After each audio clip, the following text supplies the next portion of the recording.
Seydina Ousmane Sonko mu sell mii bañ ko mooy bañ ku baax nit ku bon nag du bëgg ku baax ñu ngi nekkoon doon sàcc doon rey nit ñi doon def seen i moom ñooñu duñu mës a bëgg Ousmane Sonko. kon ñun duñu nekk ay nagu saraxu kenn fii kenn nekku fi nagu saraxu kenn ñun li ñuy def dañ koo gëm pourquoi ñu koy def parce que nous le faisons pour notre patrie nous avons notre avenir en jeu nous avons l'avenir de nos enfants en jeu ñun su li ñu daloon ñun li ñu dal ñun nii ñu nekk coono yooyu duñu ko pendant 60 ans avec ces régimes là qui se sont succédés dans ce pays là qui n'ont rien foutu sinon que bazarder nos richesses xam nga jës ñu mais yéen imaginez Macky Sall yéen quand il se permet ñun ñu amoon déficit boo xam de plus de 18 000 milliards zéro industrialisation bala maa dee il se permet de wër àdduna naan man tëri ban tëri la fi def ban tëri la fi def autoroute à péage waaw BRT bu mu wax BRT nañu boole tëli yeeg écrit yeeg yëpp ñu def ko ñëwaale ko est-ce que mën na 7 000 milliards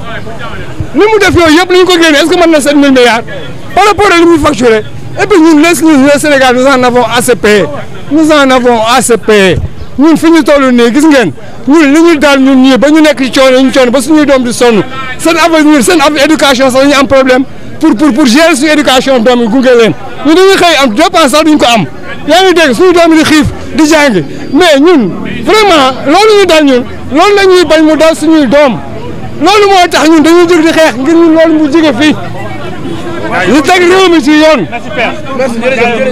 non ay marché contre marché sax loolu sax may wax sëñ bi dafa am loo xam ne moo ko jiitu yaa ngi dégg parce que dafa am loo xam ne sax dafa war a nekk marché contre marché moo fi war a nekk lu tax war a nekk mooy dañoo warul egg ci situation boobu dafa am ñoo xam ne dañoo war a jël seen responsabilité ci réew mi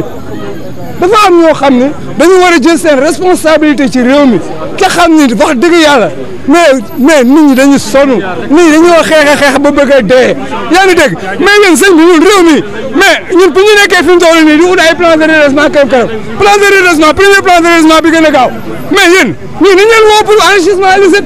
nangu suñu alal daal dem day pour kii mais ñoom ñu ngi saa suñu alal tëdd ci continuer duñu saaga duñu ridiculiser duñu yëpp ci kenn xamul ba pare ñun ñu taxaw di fay. ma ne ñii ils n'ont droit à aucun droit ñii ils n'ont droit qu'à la prison ils n'ont droit qu'à la prison benn droit la ñu am ñoom amul droit ay devoir la ñu am ils ne sont jamais acquittés de leurs devoirs ñoom dañoo jëloon ñoom dañu jël droit Sénégal yëpp ñu àgg moo ko jël ko ñoom defoon ko seen bopp. donc su ma la déggee tey jii nii bu ñu demandé marche ñu gàntal leen. mais yow ñii sa fous de la République sax yow ñu say suñu alal rey suñu nit mais ils nous ont mené ñu dugal ñu au dans sous-sol mais ñooñu ils se permettent ñoom ñu génn tey taxaw di wax mais alliance pour xaw ma nu ñu ko waxee man ñoom dama leen seexlu sax. affaire dama leen seexlu quoi. man ñoom dama am problème sax pour tuuti seen parti bi. mais ñoom alliance pour la répression lañ defoon. ah bon. mais ils n'ont rien fait que la répression durant tout ce temps répression boobu lu ko doon fa pour lan. 12 ans au pouvoir. répression rek lañ fi nekkoon sàcc suñu alal kenn du wax di tëj ñun ñii di def lu leen neex mais ñooñu après ñoo retourné fi ñu toll nii mais waaye sëñ bi waay ñëpp xamoon nañ li xew waay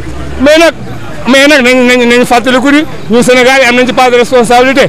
parce que koo xam ne tey jii nii nga da ngay fal président nga dem jël sa carte di ko jox waajoo xam ne ministre doo nga la nekkoon ministre kese la nekkoon et ministre man mais moom nekkul un industriel nekkul moo am doonul ci bàyyam. Jumaay moo ñu njëkkee te Jumaay mos am benn fonction bu nekk ci moom. sëñ bi man waxuma loolu de dama ñu la ñun ñoo tooñ suñu bopp fi ñu tooñee suñu bopp mooy ba ñu fekkee koo xam ne am ministre bi ñëw taxaw ne am naa 8 milliards nga ñëw di ko jël sa carte di ko jox mais Sénégalais yi wax dëgg yàlla métti na mais ñun ñoo di si bëri ñoo ko teg suñu bopp mais xamoon nañu ko fu ñu jëmee. kon yow tey àndoo ci li nga xam ne moom la convoqué bu ñu def. waaye Macky Sall xam ngeen Macky Sall man Macky Sall yàlla xam na ne mosuma ko sànni sama carte te man Macky Sall barke alxuraan même Abdoulaye Wade c'était un très bon président mais il était mal entouré ñu ko entouré woon ñoo yóbbu réew mi fi mu nekk jaxase ko population bi ba pare population bi jëlaat réew mi jox ko ñoom ñu àndaat ñoom ñooñu parce que groupe bi àndoon nag Abdoulaye Wade mais ñoo àndaat ak Macky Sall. def lu ñuy def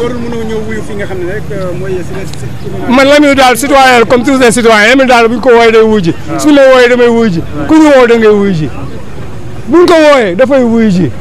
ku ñu woo da ngay wuyu ji mais ministre n'a rien fait que répondre à la mesure de l'attaque qu'on a faite vis-à-vis de notre leader te gis ngeen Seydina Ousmane Sonko mu sell mii bañ ko mooy bañ ku baax nit ku bon nag du bëgg ku baax ñu fi nekkoon doon sàcc doon rey nit ñi doon def seen moom ñooñu du mës a bëgg Ousmane Sonko du ko mës a bëgg te ñoo fi nekkaat encore continuer léegi du continuer encore di ñu saaga di ñu def nangam sangam lu ko yëpp ñu bàyyi leen si mais quand même ça